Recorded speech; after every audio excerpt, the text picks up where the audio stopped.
Ganyan. Hi, any problem? Bakit palitan? Hindi masarap. Pero naubos mo eh. Sorry miss, pero hindi namin yung papalitan. Kung makaasta ka naman, akala mo ikaw yung owner ng bar, eh waitress ka lang naman kapag sinabi kong hindi masarap, hindi masarap. Kung gusto mo, tingnan mo. Tapunan pa lang gusto ko Ay! Ano? Gitera mo kasi! Ako maiingat, eh waitress ka lang, isa ka lang mahirap. Hindi ka pala talaga titigil. Ano gusto mo? Atin mo yung kandila mo na matigil yung pagiging mahadera mo? O baka naman gusto mong sugatan mo yung pagmumukha mong sandabang bakang kapangitan, ha?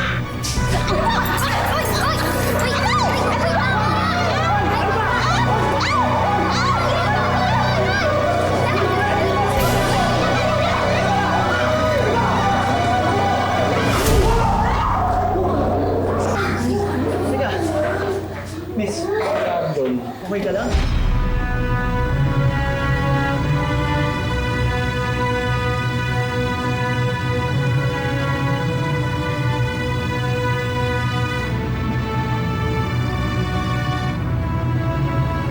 Jennifer, paano to?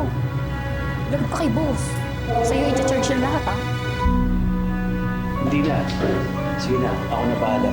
Ako na magbabayad lahat ng bills. Pati sa kanila, sama mo na. Ito.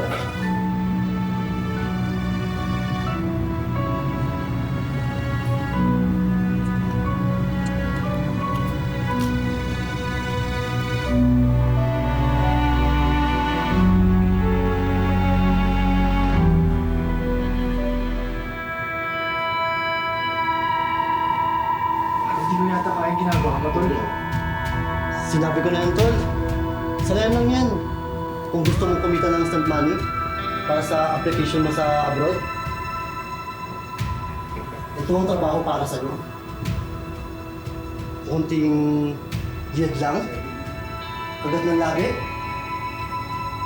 himas, saka pasilip kay Junior, kikita ka ng libo-libo.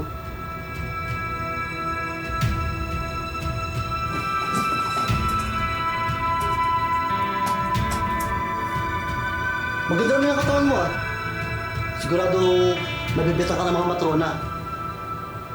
Diba ka dito, Tol? Alam mo ba? Sila yung pinakamalaking magbigay ng tip. Kagaya ng client natin ngayon.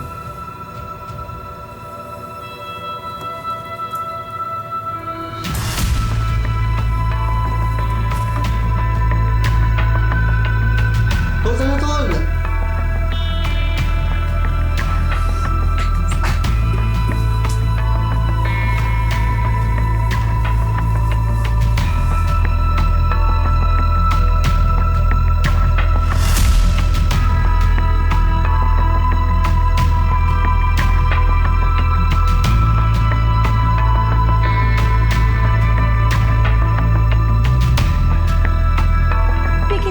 Pinasok ni David ang madilim na mundo ng pagbibenta ng katawan. Talagang pag nagigipit, doon sa may pera kumakapit. Mga anak! Ay, ano ba yan? Kain na! David, Jennifer, una kayo, kakain na tayo.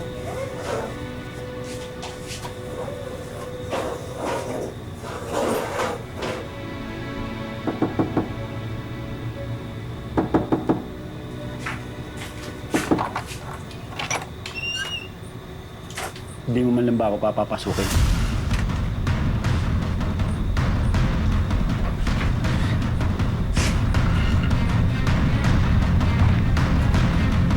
Sakto pala ang dating sa dinner. Kain na tayo. Kahit saan kayo pumunta, masusundan ko pa dito yun. Gusto ko lang ipaalala sa inyo, hanggat hindi nabibigay sa akin ng 5 milyon at raso sa akin ng papa mo, hindi ko kayo patatahimikin. Iisa-isahin ko kayo. O pwedeng unahin ko yung papa niyo.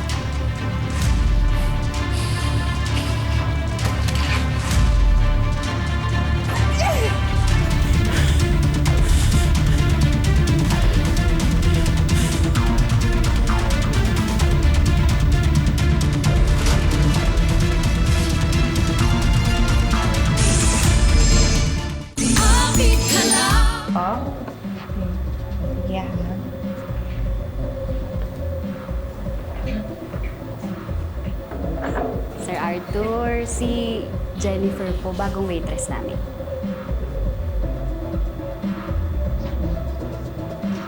Buti naman pumayag kang tumabi sa akin. Oo, kasi mukha naman ho kayong mabait at saka mukhang kailangan niyo ho ng kausap.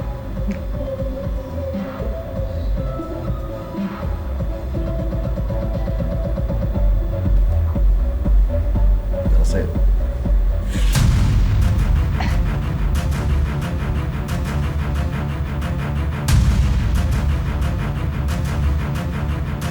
Bastos ka! Ano akala mo, ha? Parang hawak-hawakan mo ko ng gano'n, ha? Bastos ka? Ate mo naman, bakit ganun? Anong bayad na ako? Ano ba? Sinabi! Hoy! Bitawan mo ka!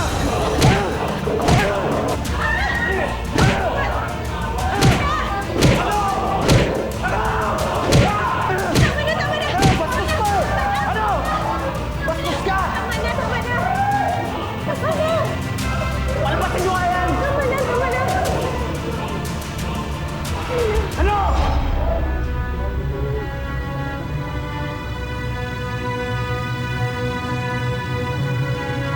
Pasensya na. Hindi mo kasalanan. Sorry pumilit na yun.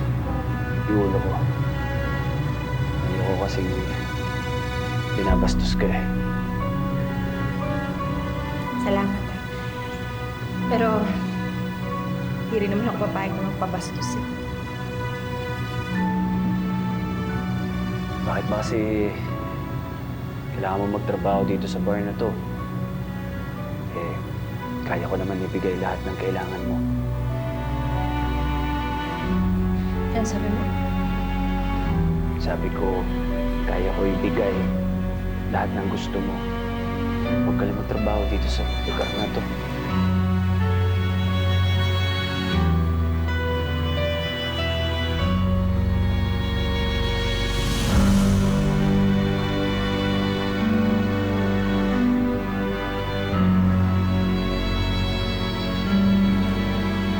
Maraming salamat sa pagsama sa ating istorya sa Tadhana. Nakaka-relate ka ba sa ating mga bida? Nako, i-comment mo na yan para sa iba't ibang kwento na punong-puno ng pag-asa at inspirasyon.